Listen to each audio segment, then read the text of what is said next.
Hemos comenzado a hablarle la semana pasada bajo el tema relaciones. Y la semana pasada pues le hablamos de la importancia de hacer amigos y ser de influencia saludable a la vida de aquellos que se conectan a nosotros. Le dijimos la semana pasada que hay 3 grupos en los cuales nosotros debemos de relacionarnos. Primero tenemos que aprender a relacionarnos con la gente en la iglesia. Tenemos que aprender a hacer amistad con los hermanos de la iglesia. No podemos empezar un trabajo allá afuera si no cuadramos el capítulo de aquí adentro primero. Así que el primer grupo que Dios nos llama como iglesia es hacer el bien. Y mire cómo dice, y primero a los de la familia de la fe. Usted empieza aquí en su casa. Si usted no sabe crear, desarrollar y establecer amistades dentro del cuerpo de Cristo, usted tiene problemas, porque al fin del día la iglesia, amén, es el vehículo que Dios escogió, amén, para ser portavoz a un mundo que se pierde. Y si usted no quiere relacionarse con la iglesia, si usted no quiere relacionarse con los hermanos, pues es dificultoso, porque Cristo murió por la iglesia. Él ama a la iglesia. Y usted puede decir, yo soy la iglesia. Tú eres la iglesia si estás conectada al cuerpo.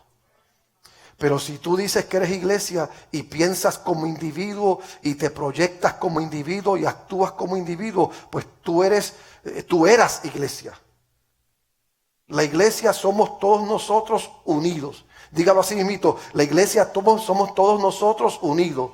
La iglesia no es un individuo. Segundo, le dije que tenemos que aprender a hacer amistades con gente fuera de la iglesia.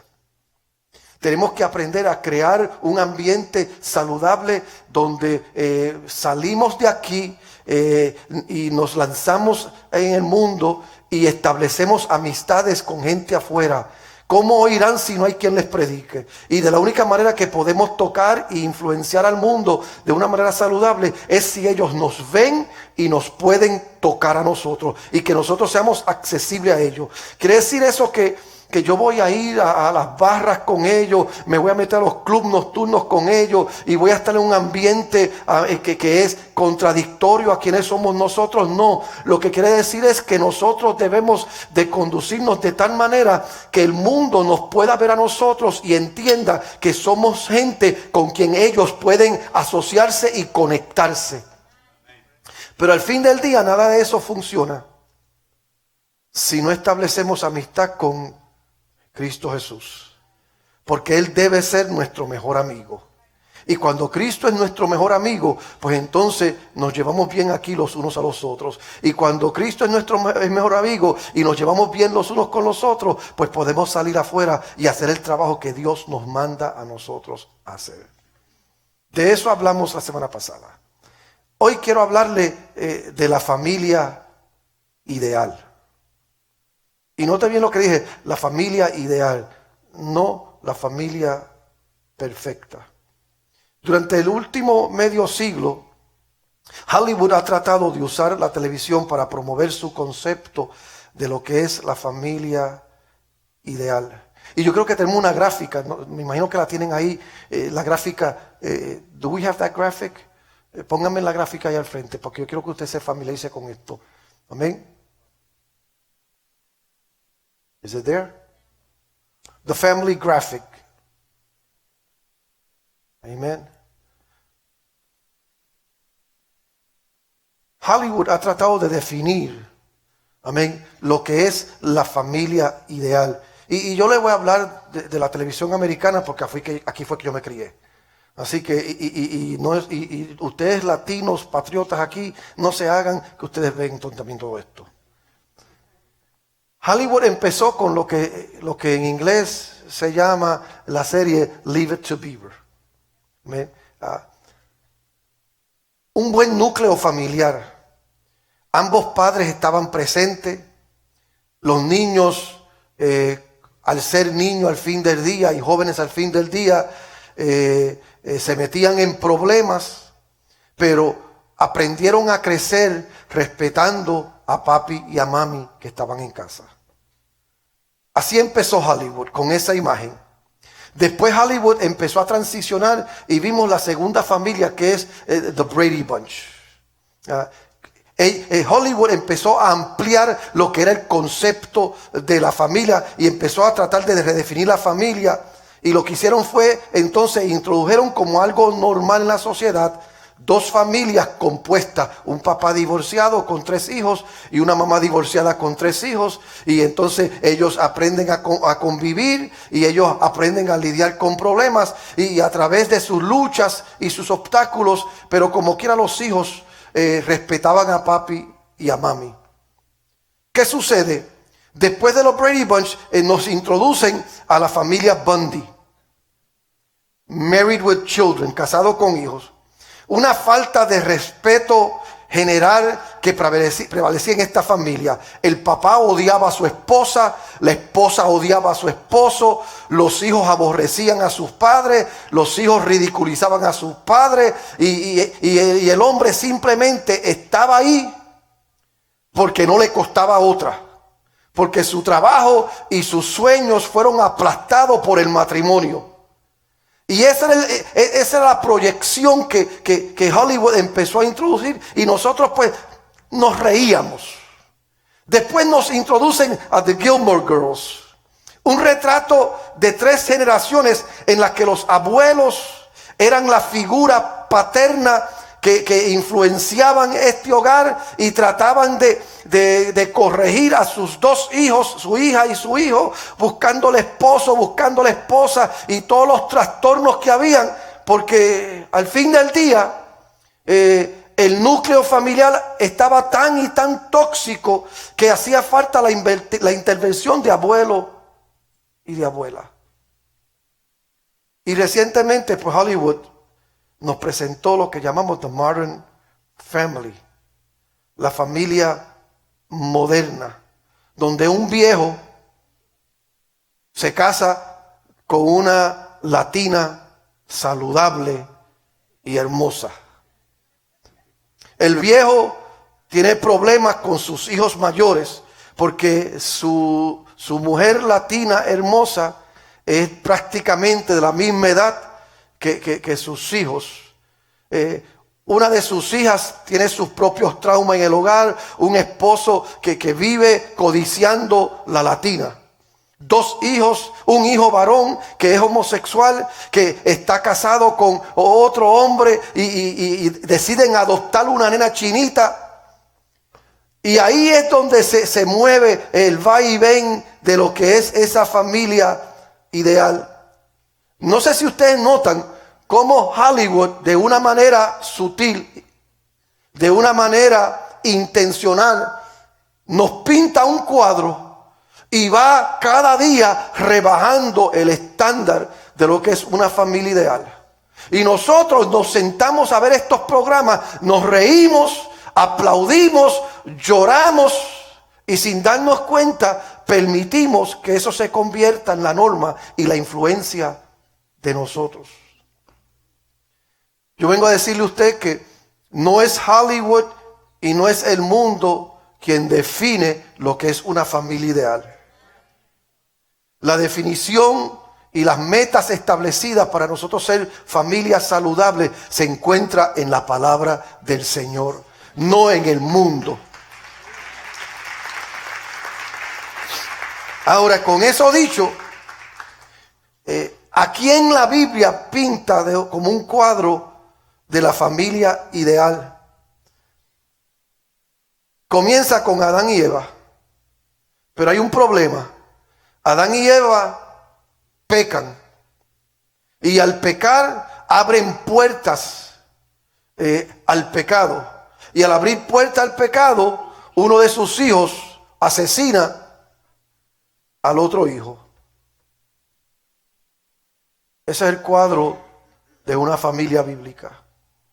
Buscamos otra familia bíblica e encontramos a Abraham, que decide mentir para salvar su pellejo y básicamente, nos guste o no nos guste, él decide prostituir a su esposa para él quedar bien. Y cuando usted empieza a buscar cada uno de los hijos de Abraham, cada uno de ellos comete errores tras errores. Y cuando llegamos a un hombre que la Biblia nos dice que tenía el corazón conforme al corazón de Dios, y decimos, ok, aquí encontramos un hombre ideal, encontramos que este hombre tuvo múltiples esposas e incluso tuvo una aventura con una mujer con quien él mandó a matar a su esposo. Uno de sus hijos tuvo 700 esposas y 300 concubinas. Así que aún este hombre tenía problemas en la Biblia. Y si nos vamos a los profetas, encontramos a un profeta llamado Oseas, que siguió las instrucciones de Dios al pie de la letra. Pero mire lo irónico de todo esto. La instrucción de Dios era que se casara con una prostituta.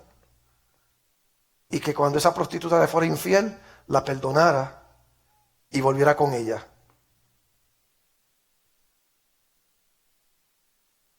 Vamos a Jesús y buscamos la familia ideal en Cristo Jesús. Y lo que encontramos es que aún en el núcleo familiar de Cristo no había perfección.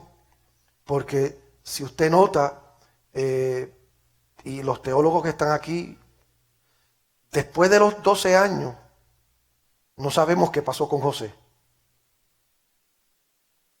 Y la Biblia nos deja a especular un montón de cosas. Porque aún en el núcleo familiar de Cristo habían problemas. ¿Por qué le digo esto? Porque simplemente no hay un ejemplo de la familia ideal en la Biblia. Y todo aquel que pretenda usar la Biblia para decir este es el cuadro que Dios pintó para nosotros, va simplemente a tener problemas porque va a encontrar deficiencias.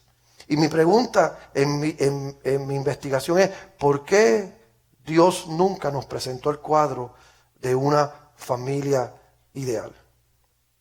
Y yo llegué a la conclusión que esto tiene que ver con el genio de Dios, con la grandeza de la sabiduría del Dios eterno. Porque Él hizo familias de personas imperfectas, por lo tanto, Él tenía que revelar la imperfección de esas familias. Dios nos ayuda a ver en los relatos bíblicos, amén, que podemos confiar en la palabra. Porque es como que Él dice, ¿sabe qué? No te voy a tapar el cielo con la mano. En las mejores familias van a haber problemas. Es como que Dios nos habla a nosotros y nos dice, no quiero que vivas de ilusiones y expectativas falsas. Si vas a servirme, si vas a ser mi hijo y mi hija, y si vas a levantar un hogar, en el mundo tendréis aflicción. Confiad, yo he vencido al mundo. Es lo que nos está diciendo a nosotros, que van a haber dificultades.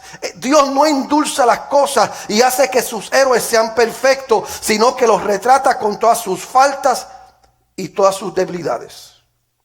Sin embargo, Él nos da instrucciones de cómo nosotros podemos esforzarnos y ser más que vencedores. Él nos da instrucciones y nos dice, vas a tener problemas. No siempre las cosas van a ser fáciles en el hogar. No siempre los hijos van a ser como tú quieres que sean. No siempre el matrimonio va a estar a la par como tú quieres que sea. No siempre la esposa, amén, va a parecer una Barbie. No siempre el esposo va a parecer un Ken.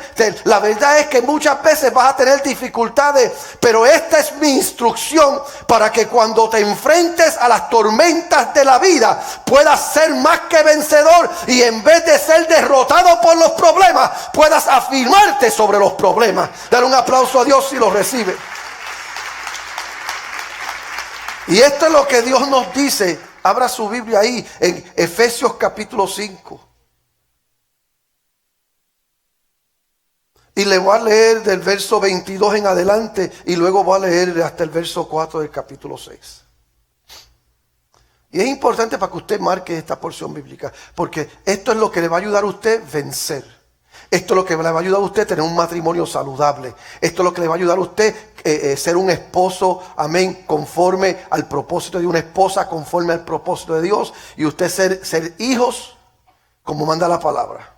Empieza diciendo, las casadas estén sujetas a sus propios maridos, como el Señor. Porque el marido es cabeza de la mujer, así como Cristo es cabeza de la iglesia, la cual es su cuerpo y Él es su Salvador. Así que, como la iglesia está sujeta a Cristo, así también las casadas lo estén a sus maridos en todo. Luego dice, maridos, amar a vuestras mujeres, así como Cristo amó la iglesia y se entregó a sí mismo por ella, para santificarla, habiéndola purificada en el lavamiento del agua por la palabra, a fin de presentársela a sí mismo, una iglesia gloriosa, que no tuviese mancha ni arruga ni cosa semejante, sino que fuese santa y sin mancha. Así también los maridos deben amar a sus mujeres como a sus mismos cuerpos. El que ama a su mujer, a sí mismo se ama.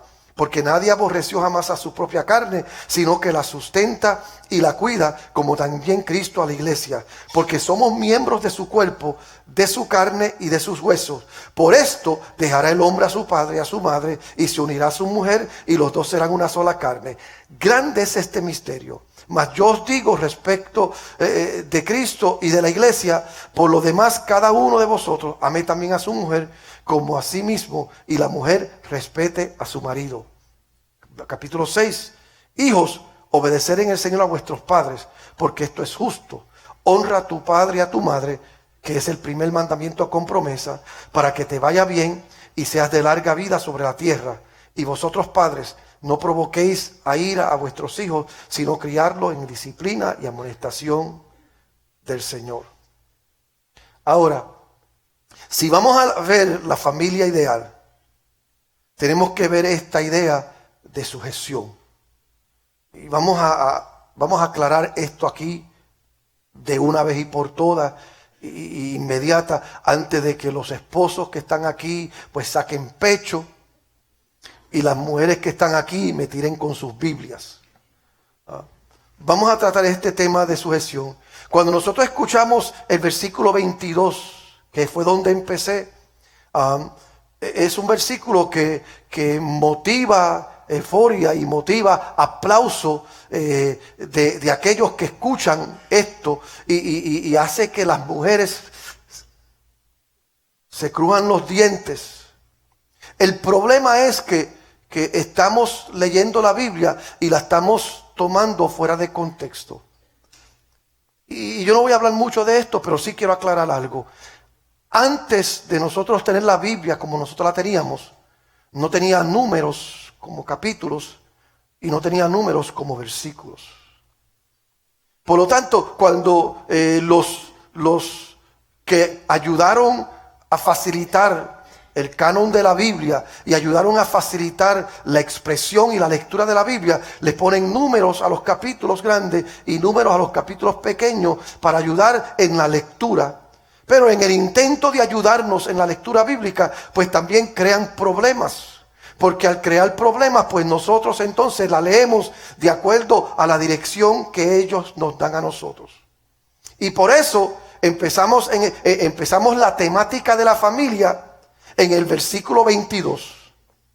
Y el versículo 22 omite algo que es bien importante en esto que estamos hablando. Y es que el versículo 22 empieza el relato de la familia, pero se desconecta del pensamiento central de Efesios capítulo 5. Y yo quiero que me pongan el versículo 21. Porque este versículo 21 es el que conecta este pensamiento. Amén. 5:21, perdón. 5:21. El versículo 21, búsquenme en Efesios 5:21. Amén. Just find it. Y dice, someteos unos a otros en el temor de Dios. Léalo conmigo. Someteos unos a otros en el temor de Dios. Así es que Pablo empieza la conversación de la familia. No empieza en el versículo 2 cuando dice, esposa, sujétesen a sus maridos. Incluso esa palabra sujétesen a sus maridos es una palabra que fue facilitada en el griego para expresar el sentir de respeto. Pablo le dice a las mujeres, respeten a su marido, no sujétense a su marido. Lo que Pablo está diciendo es esto: si va a haber un núcleo familiar saludable, tiene que haber sumisión mutuamente. El esposo se somete, la esposa se somete, los hijos se someten y la familia se somete. Con eso dicho, entonces cada uno tiene una asignación de sujeción.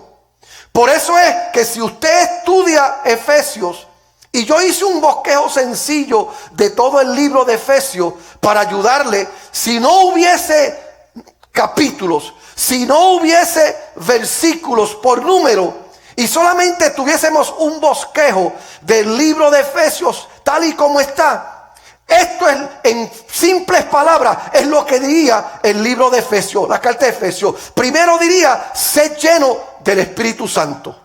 Esa es clave en Efesios. Nos llama a ser lleno del Espíritu Santo. Luego nos dice, seamos llenos del Espíritu Santo usando música sacra, entonando alabanza. Después nos dice, diríjase el uno al otro, trátese el uno al otro. Y luego dice, mientras se tratan uno al otro, van a hacer melodías a Dios.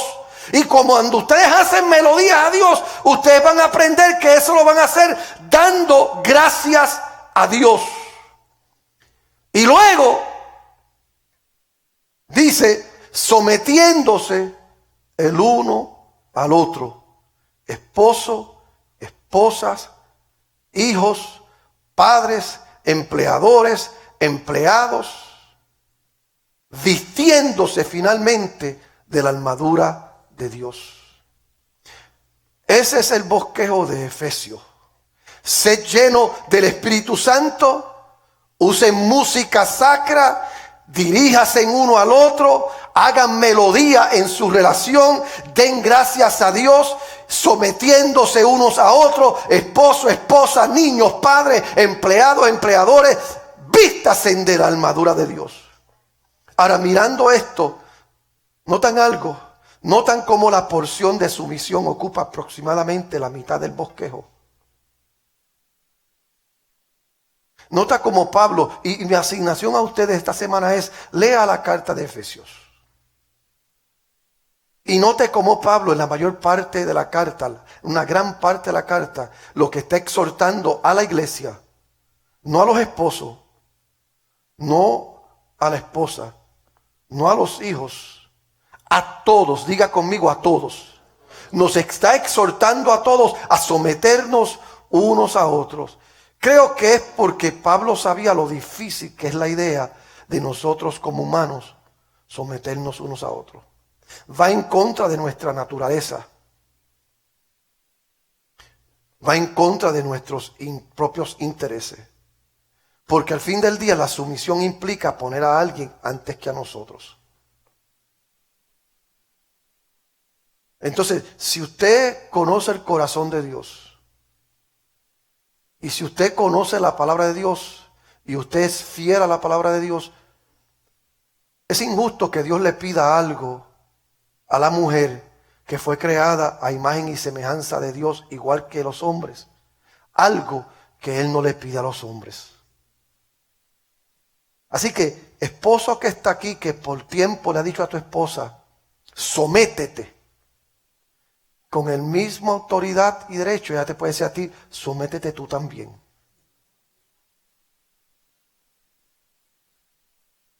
¿Me escuchaste? Porque el pensamiento bíblico es de sujeción mutua. La esposa se sujeta en respeto. El esposo se sujeta en amor. Los hijos se sujetan en honra. Y al fin del día nos sujetamos todos los unos a los otros. Por esto es que Pablo nos dice que esto es exactamente lo que debemos de hacer. Y me gusta como él le explica en Filipenses capítulo 2, versos 3 al 4. Cuando él dice, nada hagáis por contienda o por vanagloria. Antes bien con humildad, estimando cada uno a los demás como superiores a él mismo, no mirando cada uno lo propio suyo, sino cada cual también lo de otros. Esto no es asunto que yo tenga una asignación que va a disminuir la asignación del otro. Y esto no es asunto que yo tenga una asignación que humilla al otro. Esto es asunto que cada uno de nosotros tenemos una asignación de parte de Dios. Y cuando nosotros cooperamos unos con el otro en la asignación que Dios nos da, pues no importa los vientos que vengan a nuestra casa, no importa las tormentas que llegan a nuestro hogar y no importa los ataques del infierno que llegan a nuestra vida, seremos más que vencedores. Porque al fin del día el diablo quiere destruir la familia y la Biblia nos da la herramienta para nosotros vencer al diablo. Den un aplauso a Dios si lo recibe.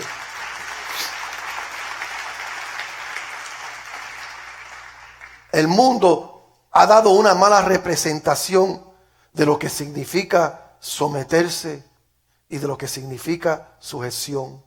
Porque el mundo trata de ridiculizar este concepto bíblico. Y por eso hasta hizo una serie donde había un hombre llamado Archie Bunker, que era el jefe de la familia, y él llegaba de trabajar y él se sentaba en su sillón y la esposa se volvía loca tratando de agradarlo a él, y cada vez que él respiraba duro, la mujer se ponía histérica. Porque Hollywood ha querido ridiculizar este concepto. Pero el concepto de sujeción es un concepto bíblico y no es un concepto bíblico aislado y limitado solamente a un género. Es un concepto bíblico que está ligado íntimamente a nuestra existencia como hijos de Dios. Por eso es que el mundo dice la sujeción es abuso y la sujeción es manipulación.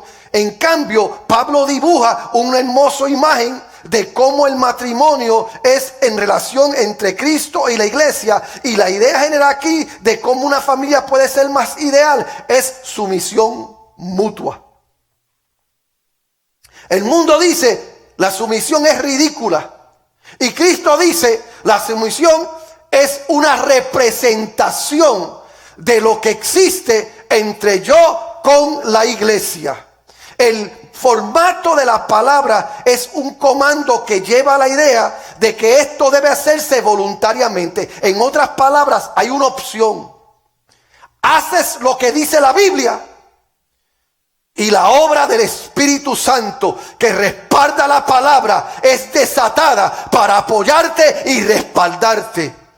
Rechaza lo que dice la Biblia, pues te enfrenta a los vientos que vienen del infierno, y por eso es que tenemos las cosas que tenemos hoy en día. La Biblia nos presenta dos opciones. Y yo quiero empezar con lo que dice la Biblia a la esposa.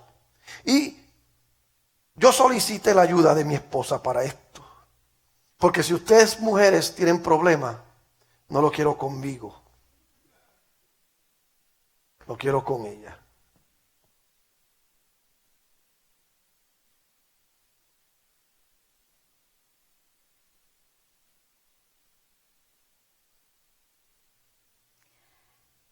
Dios le bendiga. La Biblia dice, mujeres, someteos a vuestros esposos, así como a nuestro Señor Jesucristo. Yo les haría la pregunta en este día, ¿por qué? Y es simplemente porque el hombre es la cabeza de la mujer, así como Cristo es la cabeza de la iglesia. Y nosotros como iglesia nos deberíamos de hacer la pregunta, ¿cómo vemos a nuestro Jesús? ¿Cómo nosotros miramos a nuestro Salvador? ¿Cómo nosotros lo vemos a Él? Si lo vemos a Él como un dictador, un ogro, alguien que es pesado, alguien que simplemente nos está tratando de manipular, de controlar. O realmente lo podemos ver a Él como nuestro Salvador, el que lo dio todo por nosotros, el que nos ha amado. Y es así que Dios dice, nos manda a nosotros a ver a nuestros esposos y sujetarnos a Él. Y yo hablaba esta mañana y les contaba al Ministerio de Habla Inglés y les decía que cuando yo me casé con mi esposo, yo salí de un primer matrimonio donde fue abusivo. Y cuando yo terminé ese matrimonio y entré en matrimonio con mi esposo, yo me prometí yo misma que a mí nadie, ningún hombre me iba a volver a mandar.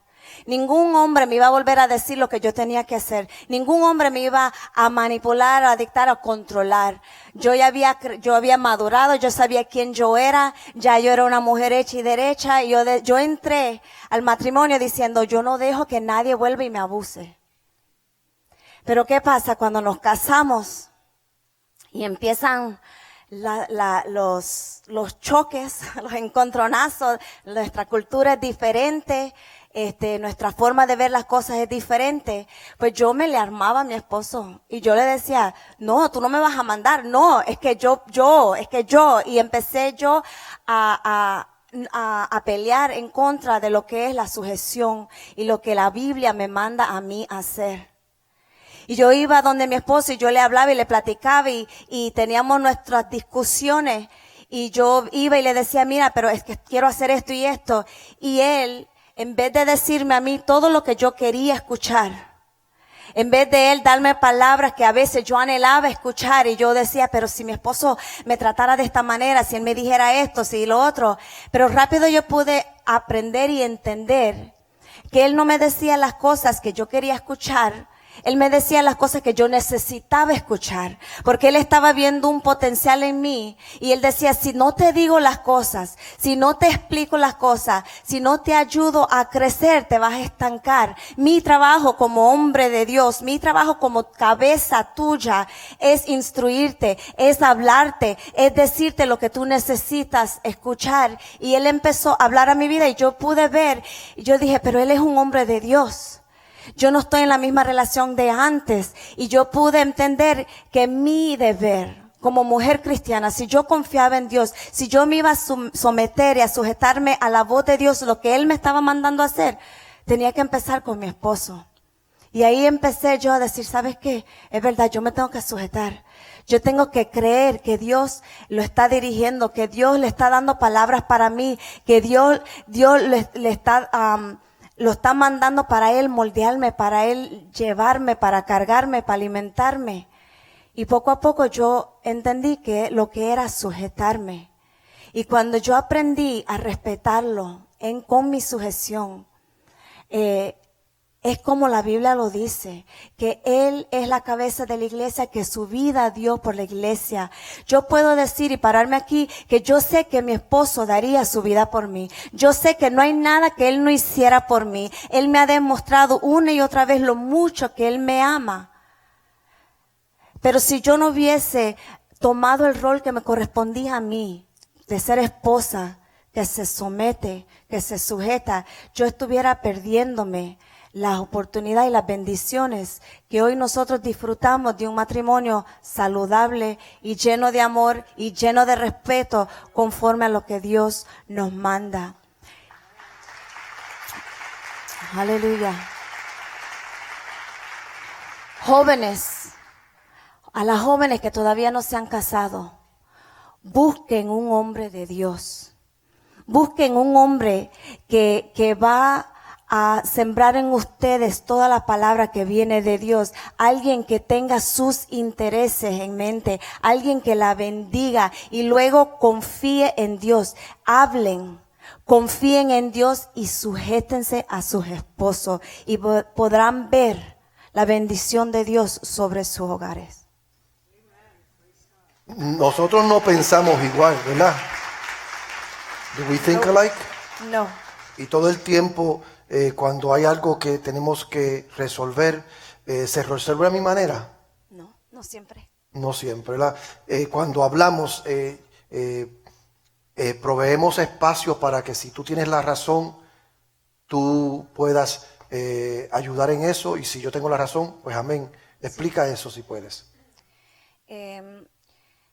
Hemos llegado a un punto en nuestra relación donde tenemos la confianza de hablar. Y por eso la sujeción en respeto es tan importante, porque el hecho de que yo exprese mi opinión, yo lo puedo hacer de una forma sin faltarle el respeto a él.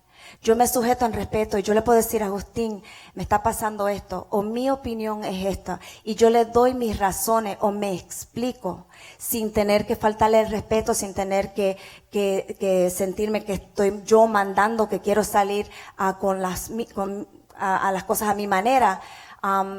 Y yo le hablo y tenemos ese diálogo y siempre que yo le he podido dar la razón o le he dado explicaciones o él ha visto que tengo la razón, él siempre me la ha dado. O sea que no tenemos ese tire y jala. Él está dispuesto a buscar los intereses míos al igual que yo los intereses de él. Y eso es importante, gracias. Eso es importante porque muchas veces el problema que hay en las relaciones entre hombre y mujer es que entramos, como dijo la pastora, entramos a la defensiva. Tengo que cuidarme, tengo que protegerme, tengo que guardar mis espaldas.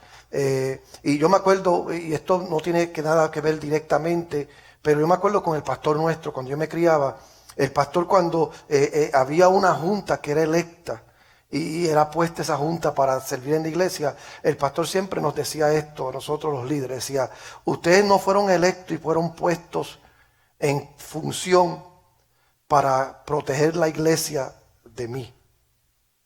Ustedes han sido asignados para ayudarme a cuidar la iglesia y encaminar la iglesia.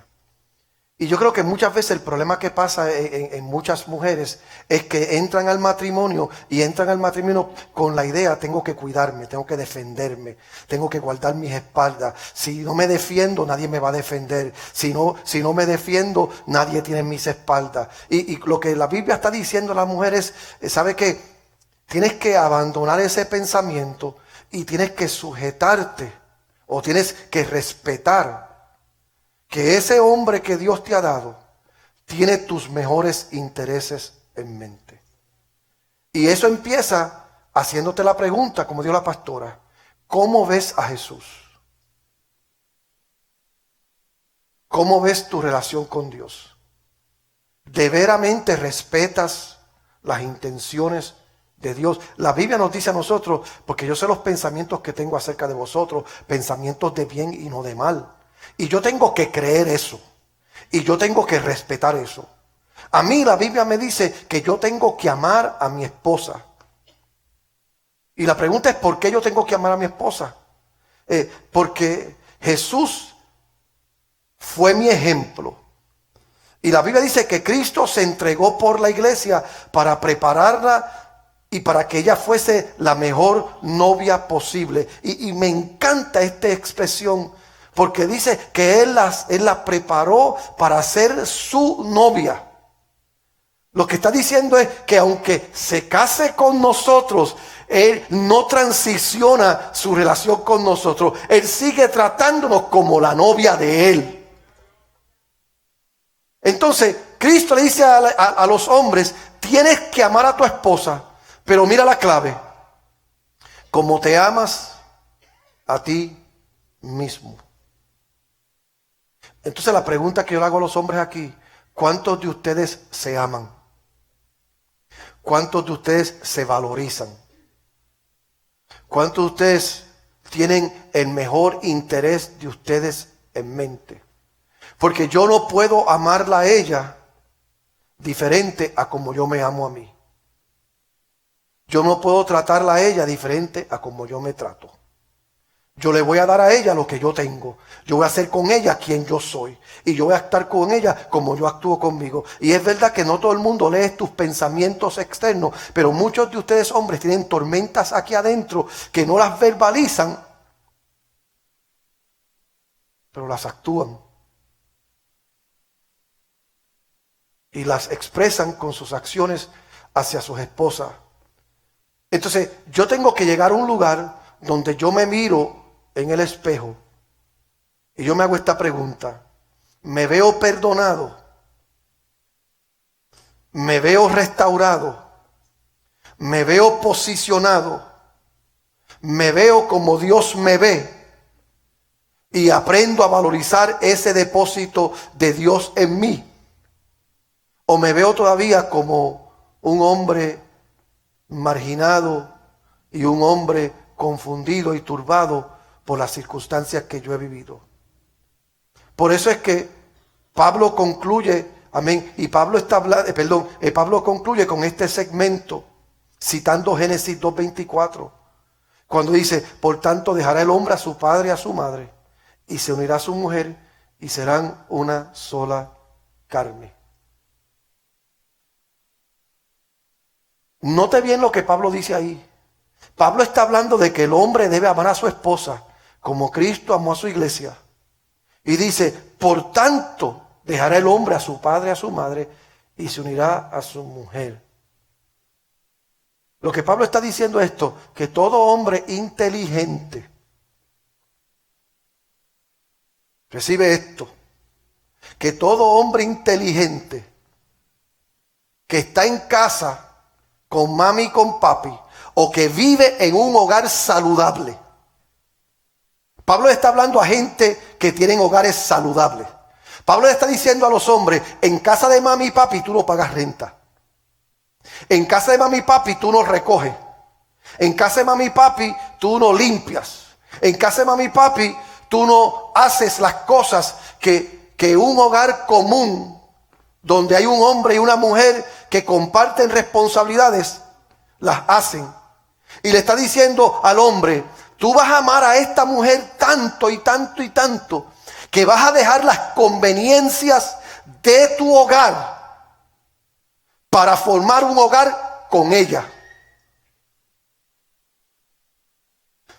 Aquí está Nelson. Nelson, ponte de pie. He's my son. Él es mi tercer hijo.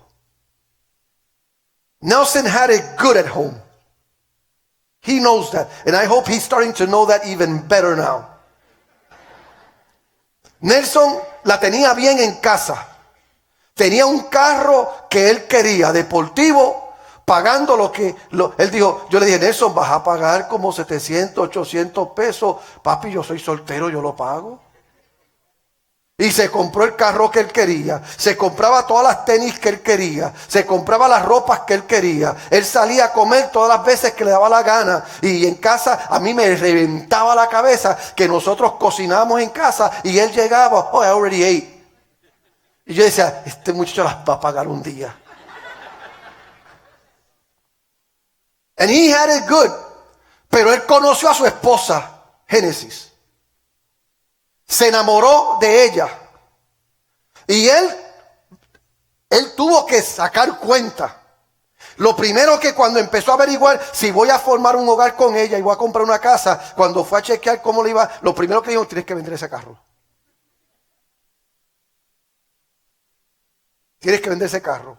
Lo segundo que le dijeron: tienes que salir de esas tenis y empezar a guardarlos. En vez de tener tenis en tu casa caras, pon el dinero en el banco porque lo vas a necesitar para la casa que vas a comprar.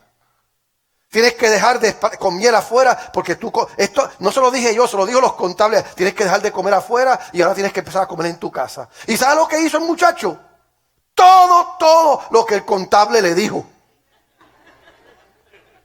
Porque él se enamoró de ella y decidió que ella valía tanto que sacrificarse él para tenerla a ella no era un precio que él no estaba dispuesto a pagar. La Biblia le dice al hombre: cuando tú sabes quién tú eres, y tú sabes las ventajas que tú tienes, y tú sabes las bendiciones que tú tienes, y tú sabes todo lo que tú has recibido y estás contento, tú vas entonces, cuando encuentres la mujer que Dios tiene para ti, vas a estar dispuesto a incomodarte para acomodarla a ella.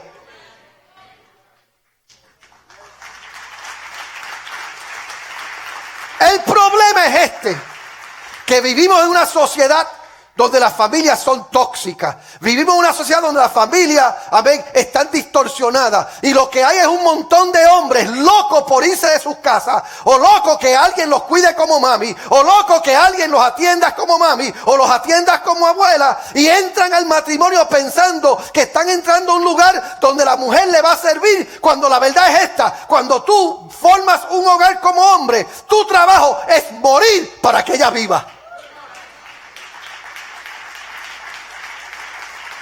Tú quieres ser el esposo que la Biblia manda.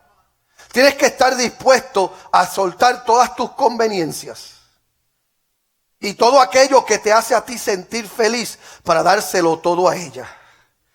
La Biblia te manda a que te sujetes de esa manera.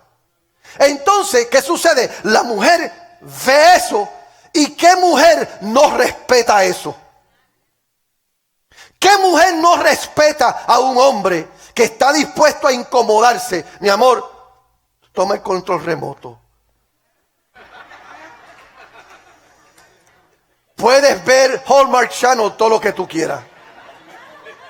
Yo me voy para la sala si tú quieres. Y si te dice, pero quédate aquí y verla conmigo. Mire, la lucha más grande mío fue, mi esposa era fanática, o es fanática de una serie que se llama Friends. Después de la Biblia, no hay tema que yo maneje mejor que esa serie. Después de la Biblia. ¿Sabe por qué? Porque yo decía, pero ella todos los días. Y llegó un momento, mi amor, pero y yo cambiaba, y yo veía que ella se dormía y yo cambiaba el canal. Y ella despertaba, ¿por qué lo cambiaste? Y yo dije, más rayos parta, si esto es un hombre disfrazado de mujer. Y ¿por qué lo cambiaste? Porque te dormiste. No, pero es que eso me da paz y me da tranquilidad y puedo dormir. Y el problema mío era que yo cuando empiezo a ver algo tengo que terminarlo. Pues entonces ella se dormía, empezaba a roncar y yo riéndome de las trapos de películas que había visto 20 veces. Y yo miré y dije, a la verdad que hay que amar. Dios le dice al hombre, aprende a sujetarte. Y lo que está diciendo el hombre, aprende a sujetar tus antojos, tus apetitos, aprende a sujetar tus comodidades, aprende a sujetar tus sueños y dárselo a la mujer, porque cuando tú haces eso, entonces ella respeta lo que tú haces y tú te la estás presentando como una novia perfecta. Ese es el consejo bíblico. Y luego Pablo transiciona con los hijos. Yo tengo 3 de mis 4 hijos aquí. Y yo les pedí a ellos que le hablen un poquito de esto.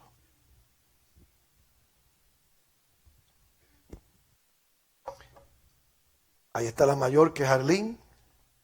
Amén. La menor, que es Cristal. Y el tercero, que es Nelson.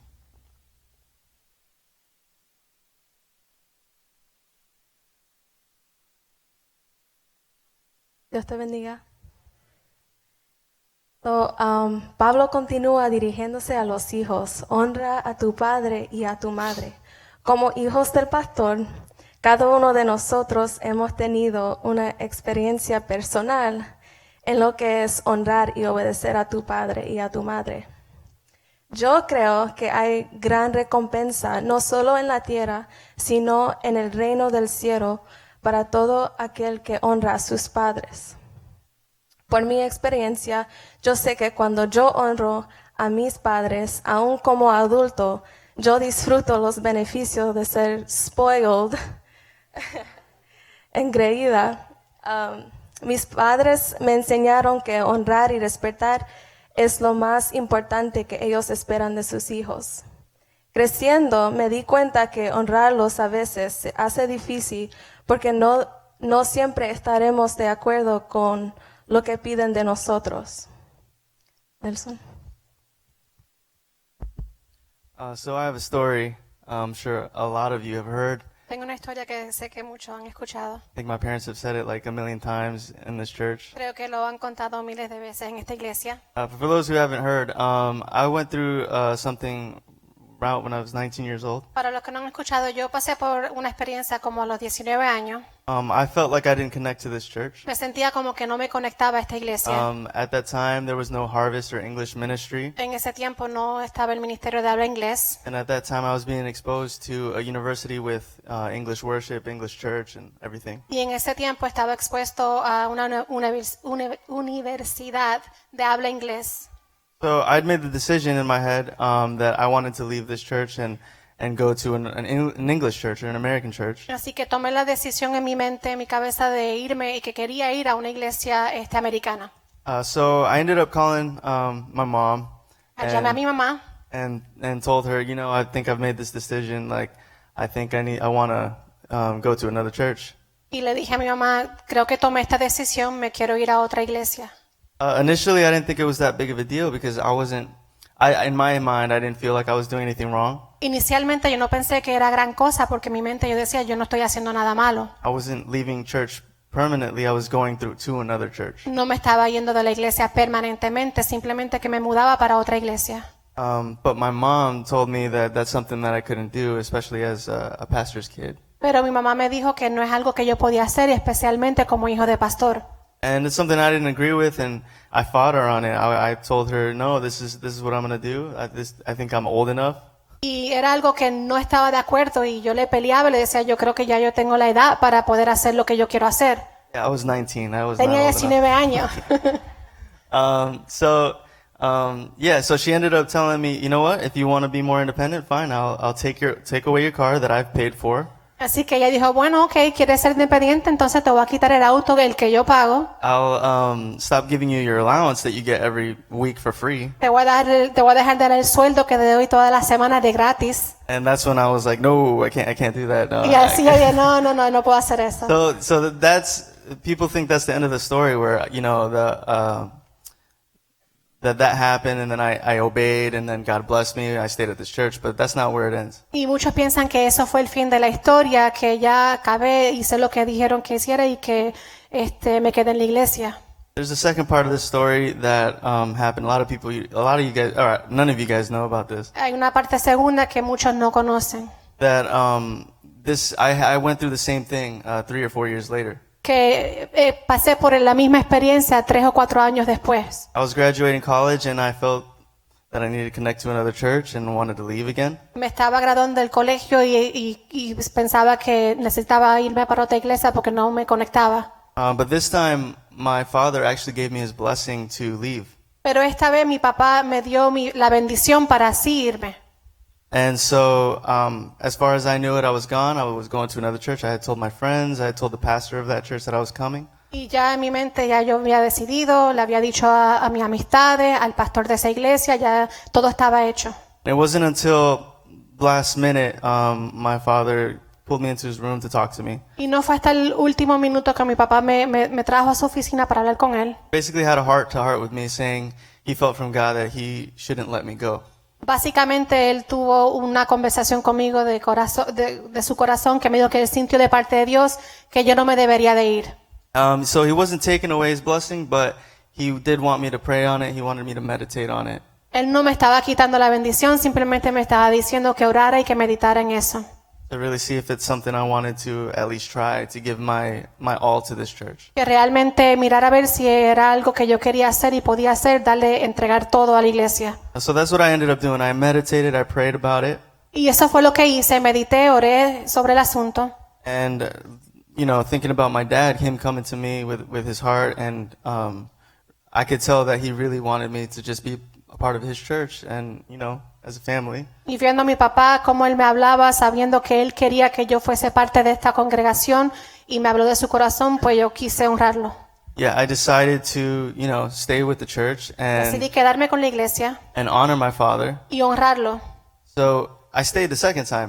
Me But quedé la segunda vez. the difference between the two was the first time I stayed out of necessity. La diferencia entre las dos veces es que la primera vez me quedé por necesidad. I needed that car, I needed the money, you know, I was in Necesitaba el college. carro, necesitaba el auto, el dinero.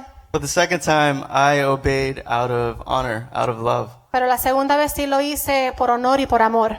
And the moral of the story is, I challenge children of all ages. You might not always agree with your parents, El moral de la historia es que a los hijos de la casa no siempre van a estar de acuerdo con sus padres.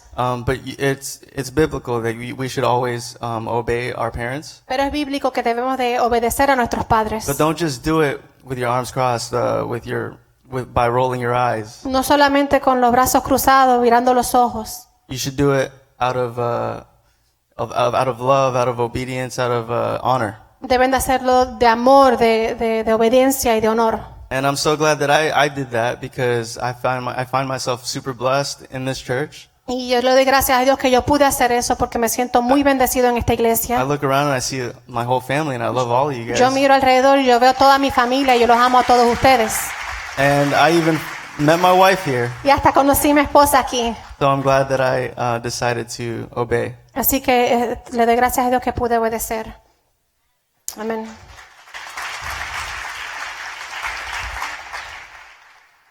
Es interesante que este es el único mandamiento que viene con una promesa. Una promesa de que las cosas te irán bien y que vivirás una vida larga. Esto me dice a mí que fue un mandamiento tan importante para Dios que Él puso como un incentivo, una promesa. Es como los padres cuando quieren que sus hijos hagan algo y quieren garantizar que lo haga, le dice, toma, si haces esto te voy a dar un dulce. O como muchos de ustedes han escuchado la historia que yo hablaba mucho cuando chiquita y mi papá me decía, si te caes la boca te voy a dar $1. Yo no le hice caso. Pero fue tan importante para Dios que nosotros honráramos a nuestros padres, que Él dijo, si ustedes honran a sus padres, van a ser bendecidos, van a tener una larga vida, las cosas te irán bien. Eso me dice que eso fue tan importante que Dios quiso garantizar esa promesa para motivar a cada uno de nuestros hijos, a cada hijo, a cada hija que está aquí en este lugar y en este mundo, a honrar a sus padres. No significa que va a ser fácil, no significa que se nos va a hacer instante, y más cuando aún uno crece. Yo creo que cuando somos más pequeños, pues lo hacemos, como dijo Nelson, por necesidad. Pero cuando uno va creciendo como adulto, esto no solamente es para los niños y para los jóvenes, para la juventud, esto es para los adultos que somos hijos. Se nos hace un poco más retante porque ya tenemos nuestros hijos, ya tenemos nuestra vida y creemos que lo sabemos todo y que lo podemos todo. Pero aún en nuestro adulthood, en ser adultos, Dios nos manda a honrar a nuestros padres. Y dice que si lo hacemos de esta manera, nos va a prometer, Él nos promete que nos va a dar una vida larga y que las cosas nos irán bien. Y yo creo que cuando uno va creciendo como adulto, como padre, es cuando uno por fin se da cuenta, yo quiero honrar a mis padres, necesito honrar a mis padres. Y no son perfectos, no siempre todos lo saben, pero nos toca honrar la palabra. Y honrando la palabra nos manda a honrar a nuestros padres.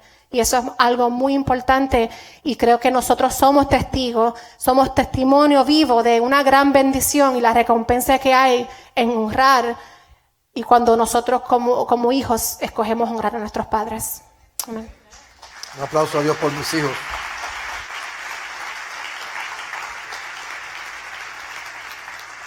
Cuando en inglés se dice peel the onion, cuando usted monta la cebolla, la pregunta es, ¿por qué Dios conectó una promesa a la honra y la obediencia de los hijos diferente al esposo y la esposa? Porque Él sabía que como hijos vamos a llegar a un lugar donde vamos a tener la capacidad de tomar decisiones y vamos a tener la capacidad de independizarnos. Y es como Dios diciendo, si haces esto que va en contra de tu naturaleza, si haces esto que es lo que tú has querido, porque ¿qué jovencito no quiere desde que tiene uso de razón independizarse? Cuando tenga 18 años, cuando tenga 21 años, cuando me case, cuando me vaya de casa. Y es como Dios diciendo, qué bueno que lograste todo lo que querías, pero mira lo que hay si te sigues sujetando, si sigues obedeciendo, si sigues honrando. Amén, te va a ir bien en la vida. Y a nosotros los padres, en cuanto a la relación con los hijos, nos dice a nosotros que no provoquemos a ira a nuestros hijos. Ahora, yo quiero que usted tome esto bien en serio, porque lo que la Biblia está diciendo no es que tú te hagas amigo de tu hijo y de tu hija.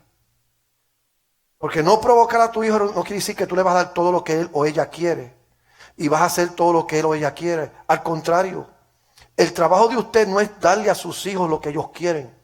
El trabajo de usted es darle a sus hijos lo que ellos necesitan. Y muchas veces lo que nuestros hijos necesitan está en total oposición a lo que ellos quieren. Pero a mí la Biblia me dice que yo entonces tengo que ser padre primero Y como padre primero proporciono disciplina, orientación e instrucción. Ahora, no siempre es disciplina. Va a haber veces que hay que dar orientación. Va a haber veces que hay que dar instrucción. Cuando Nelson me dijo la segunda vez, papi, me quiero ir de la iglesia. En mi mente yo dije, usted sabe que este muchacho que cometa los errores que va a cometer, que haga lo que tiene que hacer, allá él con Dios, lo suelto, lo bendigo, porque al fin del día no era que yo quería tanto que se quedara con nosotros aquí, es que yo quería que él estuviese en la voluntad de Dios. Y cuando me dijo la segunda vez, papi, me quiero ir. Y ya él se graduaba de la universidad, le ofrecieron trabajo en esa otra iglesia. Pues yo le dije, ¿sabe qué, Nelson? Si eso es de verdad lo que tú quieres hacer, te bendigo. Vete. Y Dios estará contigo y nosotros seremos siempre familia. Y yo lo solté. Pero cuando lo suelto y estoy orando por él, Dios empieza a tratar conmigo. Y Dios me dice, yo no te mandé que lo soltara. Yo te mandé que le dieses instrucción. Yo te mandé que le dieses orientación. Y mientras yo oraba, más Dios me hablaba y me decía, no hables ya con él como un adulto, como un niño. Háblale como un adulto. Y revélaré tu corazón. Y fue ahí donde yo me siento con él y yo le abro mi corazón. Y yo le presento a él cómo yo veo este asunto de iglesia, cómo yo veo este asunto de familia sacerdotal y cómo yo veo que los planes de Dios están aquí íntimamente ligados a lo que estamos haciendo. Que esta iglesia y él no es un accidente. Y empezamos a hablar y le dije, te invito y te reto a que le creas a Dios. El problema de muchos padres es que no saben hablar con sus hijos. Y tratan a un hijo adulto como tratan a un hijo menor de edad. Y tratan a un adolescente como si fuesen un adulto. Y usted como padre tiene que distinguir las diferentes etapas de sus hijos para que de acuerdo a la etapa donde está su hijo, usted le hable conforme a esa etapa maduramente. Porque su constancia en su disciplina, en su orientación, en su instrucción a sus hijos, va a crear un balance que va a permitir que su hijo les respete. ¿Sabe por qué muchos hijos no respetan a sus padres? Porque los padres son inconstantes en la disciplina. Porque los padres son inconstantes en la conversación con ellos. Hoy hay hijos que tienen problemas con sus padres porque sus padres son bipolar.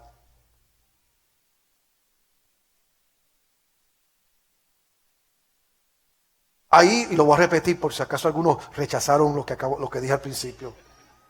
Hay hijos que tienen problemas con sus padres porque en la mente de sus hijos los padres son bipolar. Hoy estás bien, mañana estás mal. Hoy me río, mañana lloro. Hoy grito, mañana hablo. Hoy te trato como un adulto, mañana te trato como un niño. Hoy te trato como un creyente, mañana te trato como un impío. Y los hijos no saben por qué onda vienen sus padres. Y eso crea una fricción. ¿Por qué esto es importante? Porque puede que no siempre estén de acuerdo con nosotros los hijos, pero tienden a no amargarse cuando le hablamos y tratamos con ellos, ya que mientras ellos van envejeciendo, ellos ven la consistencia en el trato nuestro y no siempre tienen que adivinar cómo deben de comportarse en un momento dado. Nelson, Cristal, Arlene y Melvin, ellos conmigo no tienen que adivinar.